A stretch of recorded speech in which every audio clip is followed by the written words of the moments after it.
Hola, somos de la Universidad Técnica Estatal de Quevedo, carrera de Contabilidad y Auditoría. Somos estudiantes de tercer nivel.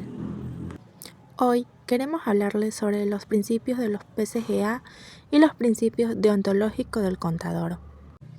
Primeramente, ¿qué son los PCGA? Los PCGA son los principios de contabilidad generalmente aceptados, un conjunto de normas y guías que establece cómo las empresas deben preparar y presentar sus informes financieros. Por otro lado, tenemos los principios deontológicos del contador, basados en el Código de Ética Profesional, que incluye la integridad, la objetividad, la independencia, la confidencialidad y el comportamiento profesional. Estos principios guían su actuación para asegurar un ejercicio profesional honesto, imparcial, diligente y respetuoso de las normas y de la profesión. Como primer principio tenemos el principio de equidad. El principio de equidad es un concepto ético y jurídico que busca dar a cada persona lo que le corresponde según su circunstancia particular, como por ejemplo tenemos la justicia y la igualdad. ¿Cómo funciona este principio? Este principio funciona con el trato justo, compensación de desventaja y la adaptación de normas. Como segundo principio tenemos el principio de la partida doble. Este es uno de los principios que tiene un método contable que establece que cada transacción financiera debe registrarse en al menos dos cuentas diferentes. Su acción fundamental es que no hay deudor sin acreedor ni acreedor sin deudor. Como tercer principio, el principio del ente. Este principio es considerado de una empresa, institución o una entidad. El principio del ente establece que la empresa es una entidad económica distinta y separada de sus dueños o accionistas, quienes son considerados como terceros. En este sentido, el principio establece que debe existir una división cantidad donde el patrimonio de la empresa se independiza del patrimonio personal del propietario. Asimismo, debe existir una división entre la propiedad, que es representada por accionista o socio, y la administración, que es representada por la gerencia. Esta división es indispensable para rendir cuentas e informes sobre la empresa. Como cuarto principio tenemos el principio de bienes económicos. Establece que todos los bienes y derechos de una entidad, ya sean materiales o inmateriales, deben tener un valor económico cuantificable en términos monetarios. En el proceso contable se registra en libro todo bien sustantible de valor de intercambio independientemente de la forma como se ha obtenido y por el cual alguien está dispuesto a pagar un determinado precio. Principio de moneda común. En palabras sencillas, esto quiere decir que todas las transacciones que se registren deben ser bajo una sola unidad monetaria, es decir, que la contabilidad debe llevarse usando una sola moneda, la moneda oficial del país en el que se está operando. Por ejemplo, si una empresa en Ecuador hace ventas en dólares, euros y pesos, tiene que convertir todo a una sola moneda, por ejemplo, el dólar, que es la moneda oficial del Ecuador, para registrarlo en los libros contables. Así, toda la información financiera queda en el mismo idioma monetario. ¿Y por qué es importante esto? Para evitar confusiones, para poder sumar, comparar y analizar cifras correctamente y para que todos los estados financieros sean entendidos por todos, incluyendo la gerencia, accionistas, los que desean invertir, entre otros. Principio de empresa en marcha. Se supone que la empresa va a seguir funcionando en el futuro, que no va a cerrar pronto. En contabilidad siempre se trabaja pensando en que la empresa continúa, no en que está a punto de terminar sus actividades. La empresa seguirá operando normalmente, seguirá vendiendo, comprando, pagando y generando ingresos. No se piensa que está en quiebra ni que va a dejar de trabajar. Gracias a este principio, los activos se registran por su costo normal, no por el precio urgente de liquidación. Los gastos y costos se distribuyen en el tiempo, porque la empresa seguirá funcionando. Principio contable de costo y gasto.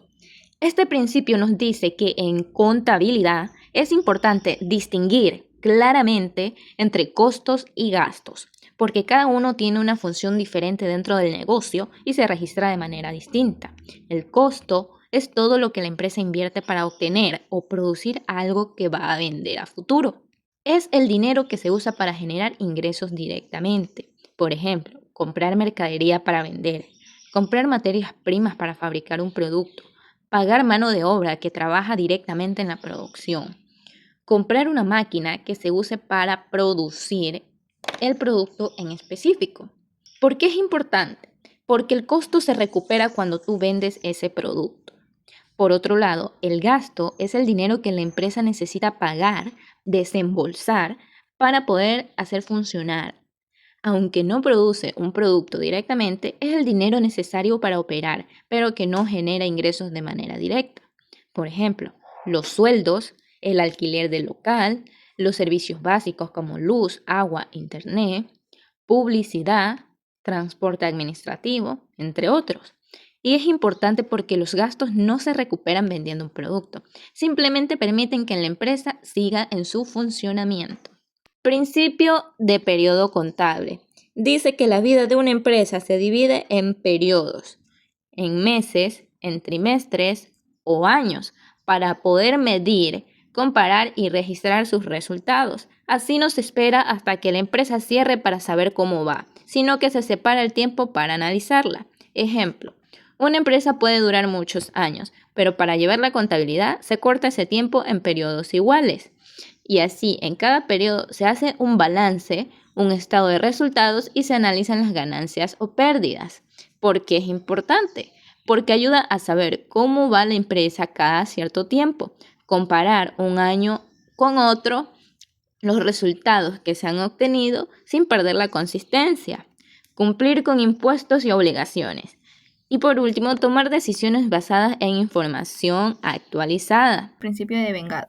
Es uno de los principales principios contables que especifica que los efectos de las transacciones o hechos económicos se registrarán cuando ocurran.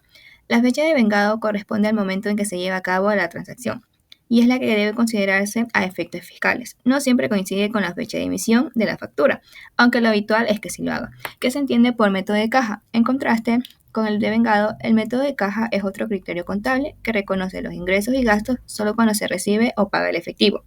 Esto significa que las transacciones solo se registran cuando se materializa la entrada o salida del dinero. Un ejemplo tenemos el ingreso por servicios prestados. Una consultora imparte una información el 20 de junio. La factura se emite el 25 de junio. El cliente paga el 10 de julio. El uso del devengado es que el ingreso debe registrarse en junio, ya que es cuando se prestó el servicio, aunque el cobro se realice en julio. Otro principio tenemos el principio de objetividad. Este principio demanda que toda transacción o hecho económico debe estar sustentado por evidencia verificable e imparcial, evitando al máximo el juicio o la opinión personal del contador. Todas las transacciones contables están respaldadas o comprobadas por documentos comerciales, como las facturas, que constituyen el documento fuente y registran todas las ventas realizadas por una empresa. Los recibos de caja también se consideran documento fuente, ya que acreditan el efectivo recibido por la venta de un bien o servicio. Tenemos el estado financiero utilizados para la auditoría, el estado de resultados, que muestra los ingresos y gastos de una empresa, junto con la utilidad antes de gastos, conocida como utilidad bruta, y la utilidad calculada después de incurrir en gastos, conocida como utilidad neta. El balance general muestra la situación financiera o liquidez de una empresa en una fecha específica. Esto registra los activos, pasivos y patrimonio neto del propietario en dicha fecha. Por último, tenemos el estado de flujos de efectivo, que muestra las entradas y salidas del efectivo de una empresa en un periodo contable determinado. El tercer principio de realización, que los resultados económicos solo deben registrarse cuando son efectivamente realizados. ¿Qué implica la realización? Que se considere realizada y se puede registrar como un ingreso o una venta. Generalmente deben cumplirse con dos condiciones. La primera es que es la entrega o prestación. El vendedor ha transferido la propiedad del bien o ha brindado el servicio al cliente. Es decir, que se ha completado la actividad que genera el ingreso. 2. Cobro o derecho del cobro. Se ha recibido dinero o se ha generado un derecho de cobro. En este caso, una factura o un documento por cobrar, a cambio de dicho bien o servicio. No se puede reconocer un ingreso solo por recibir una promesa o un pedido. La venta debe estar perfeccionada y documentada. Nos muestra un ejemplo de venta de bienes, que una empresa no puede reconocer una venta, el ingreso asociado, solo por recibir un pedido. Debe esperar a que el bien sea entregado y la propiedad transferida al cliente y tener la certeza del cobro. Por último, tenemos el principio de prudencia. Su objetivo principal es evitar la sobrevaloración de los ingresos y activos y la subestimación de los gastos y pasivos. El principio de prudencia obliga a que se registren los gastos y las pérdidas en el momento a que se conozcan, incluso si solo son probables, mientras que los ingresos y beneficios solo se contabilizan cuando se hayan realizado. Un ejemplo tenemos: un cliente tiene dificultades de pago y es probable que no pague una deuda. El uso de prudencia es que se crea una provisión para cuentas incobrables, es decir, un gasto, reduciendo el beneficio del periodo, incluso antes de la deuda se declare oficialmente como pérdida. La importancia tenemos es que garantiza la imagen de la empresa. Los inversores, bancos y accionistas pueden confiar en que las cifras de beneficios y patrimonio no estén exageradas. La gerencia de toma de decisiones, basadas en una situación financiera realista y no en optimismo infundado. Por último, tenemos un mecanismo de autoprotección para la empresa y un sello de confiabilidad para terceros. Gracias. Continuamos. Principio de uniformidad. El principio de la uniformidad es una norma contable. Requiere que una empresa mantenga los mismos criterios de un periodo a otro, asegurando así consistencia y claridad en la información financiera. Esto es esencial. ¿Por qué? Para que la información financiera sea clara y comparable año tras año, evitando así ajustes que puedan distorsionar la realidad económica de la empresa. Al aplicar siempre los mismos criterios, es más fácil comparar los resultados financieros de distintos periodos y tomar mejores decisiones para la empresa.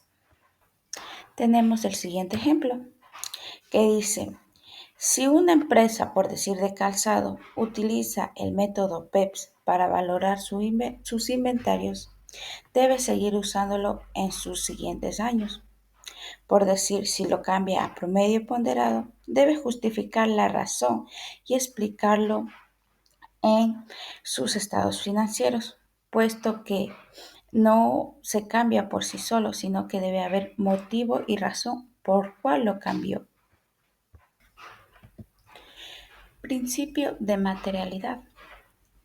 Establece que solo se deben divulgar la información financiera que sea lo suficientemente relevante como para influir en las decisiones de los usuarios de los estados financieros, permitiendo a las empresas centrarse en los detalles importantes, evitando así la sobrecarga de información insignificante. Además, se basa en un juicio profesional que considera factores tanto cuantitativos como cualitativos para determinar qué es material. Tenemos el siguiente ejemplo que dice que pérdida de una camioneta es importante. ¿Por qué? Porque afecta a la situación financiera de la empresa. Y tenemos una calculadora. Esto se lo implementa en un gasto normal porque no afecta tanto a la situación financiera de la empresa. Principio de exposición. Mantiene que los estados financieros deben presentar toda la información necesaria para que los usuarios comprendan la situación financiera y los resultados económicos de la empresa. ¿Qué implica? Esto implica presentar de forma clara, ordenada y detallada todos los hechos económicos, tanto significativos que incluyen información básica y adicional para que se puedan tomar decisiones informadas. Además, las notas explicativas son un gran componente para lograr esta comprensión. Tenemos el siguiente ejemplo. Dice, si la empresa tiene un juicio pendiente, debe exponerlo en notas con la posible pérdida. No puede esconderlo porque esto afecta las decisiones de los usuarios en la empresa. Esto ha sido todo con los principios de la contabilidad. Por último, tenemos los principios deontológicos del contador. Primero, integridad. La integridad de un contador se refiere a la adhesión a la honestidad, la rectitud, la transparencia en el ejercicio profesional, lo que implica ser franco, veraz y mantener una conducta justa y moral en todas las transacciones y relaciones profesionales, garantizando así que los estados financieros y la información que presentan sean confiables y que se puedan utilizar por terceros para tomar decisiones informadas. A continuación, mi compañera. La objetividad es la imparcialidad y ausencia de prejuicios al ejercer su profesión, asegurando que el juicio profesional no esté influenciado por conflictos de interés, favoritismos o presiones externas. Es un principio fundamental de la ética profesional que va de la mano con la integridad e independencia. La competencia profesional es el deber de un contador de adquirir y mantener un nivel adecuado de conocimientos y habilidades, mientras que el debido cuidado es la obligación de actuar con diligencia, atención y profesionalismo al aplicar esas habilidades. Juntos, estos principios aseguran que el profesional ofrezca un servicio de calidad. La confidencialidad significa que debe guardar en secreto profesional toda la información obtenida durante el ejercicio de su profesión, ya que es fundamental para la confianza entre el profesional y su cliente. Esta obligación implica no revelar información sensible a terceros no autorizados, salvo en casos específicos como una obligación o derecho legal o profesional para hacerlo. El comportamiento profesional se basa en los principios de integridad, objetividad, confidencialidad, competencia y observancia de las leyes y reglamentos. Esto implica ser honesto y transparente, mantener la independencia, proteger la información privada de los clientes y estar actualizado en conocimientos y regulaciones, además de actuar siempre en interés público. La independencia es la habilidad de ejercer su profesión con libertad de criterio, sin influencias indebidas que comprometan la objetividad y la integridad. Esta tiene dos vertientes, que es la mental y la aparente. Es un principio ético fundamental, especialmente en auditorías. Muchas gracias. Esta fue la presentación del grupo número 1.